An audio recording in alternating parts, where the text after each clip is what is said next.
கஸ்தூரி அம்மா ஜம்மு மகாராஷ்டிர கோத்திரம்.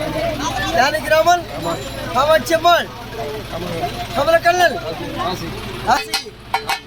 சாயத்தியமூர்த்தி பட்டம்மாள் சகல குடும்பத்தாருக்கும் ஸ்ரீ எம்பெருமான் துணை கொண்டு பாஞ்சாலியம்மன் பக்தனாக இருந்து சகல நலங்கள் பற்றி நோயற்ற வாழ்வையை துறைவற்ற செல்வம் மக்கள் சம்பத்து மறுப்பார் சம்பத்து பேருமார் சம்பத்து என்னைக்கு குபேரனுடைய சம்பத்தை அவர் வாழ்வார் அது கிருஷ்ணாப்பணம்.